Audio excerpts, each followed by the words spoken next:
This is the Ideation Project, Season 1, Track 10.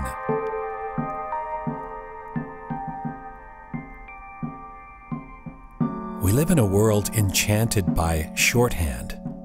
We've grown an enthusiasm for everything abbreviated. In our culture of speed, we reflexively place a premium on communication that is bite-sized. We now forego sentences for acronyms. We bypass explanations and empower hashtags. We replace the expression of emotions with the compression of emojis. Birthday greetings used to involve a handwritten card. Then we downgraded to calls and emails, then text messages. Now you give a heartfelt birthday toast by typing HBD on a Facebook post. It's economical. This is a shorthand culture. We're obsessed with putting everything into little boxes. But what happens when that shorthand is used to describe entire groups of people? What are the implications of assigning quick, singular identities to the complexity of human beings? Is this an age of metonymy? A linguist will tell you a metonymy is a word or phrase that is used to stand in for another word that it's associated with. Like metaphor and simile, it can be an interesting literary device or a way of providing shorthand in everyday speech.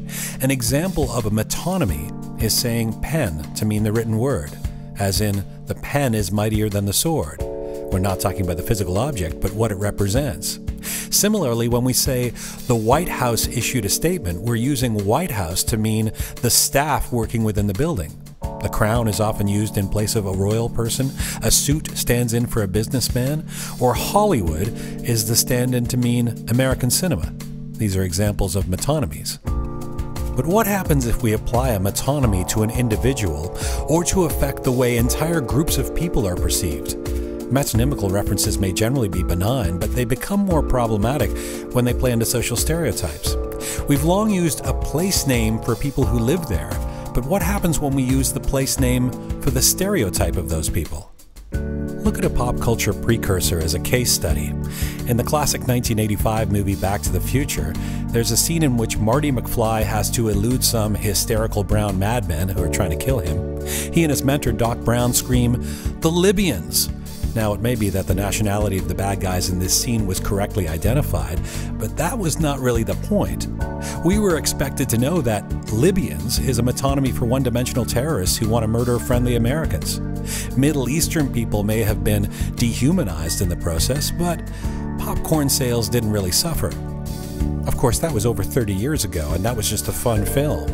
But a case might be made that similar examples are even more widespread in today's Trumpian culture. In a time of Twitter and fast food information, there are real-life metonymic models that are similarly used to categorize groups of people in order to serve political or ideological purposes. Metonymy can feed religious stereotypes as well. So now, think of the way Donald Trump has sometimes used the word Muslims as a metonymy. This is a case where a religion is harnessed to stand in for the caricatured traits, actions, and motivations of massive swaths of people. It is madly reductive, but it's also disconcertingly effective. When the president famously made his case for a ban on all Muslims as a candidate, there was no attempt to explain or discern that Muslims are far from being monolithic, that those who identify as Muslim are arguably the most diverse group of human beings in the world, found across every inhabited country, comprised of every race and ethnicity, or that Muslims have been the most numerous victims of global terrorism, or that Muslims have widely divergent practices and societal norms, from Edmonton to Brussels to Kinshasa to Dubai to Kuala Lumpur. All of that nuance and clarity does not serve the purpose of the metonymy, which amps up the symbolism of one word to underscore a dangerous stereotype. And the upshot of this can include attacks on innocent Muslims, as we have seen recently in the United States and elsewhere, because they become shorthand for the enemy of patriots. This is not dissimilar to the way the word Mexicans has been used by the president to telegraph a lot more than identifying those who are citizens of Mexico.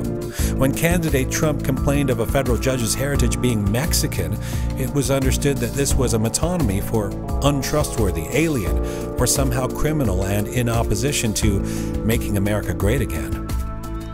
turning people into singular identity symbols is worrisome in a planet of diverse and complicated individuals.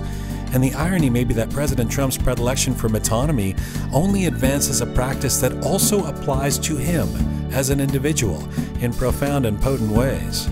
The Trump name was, for decades, shorthand for celebrity, wealth, and a certain type of resilient businessman with a flashy style.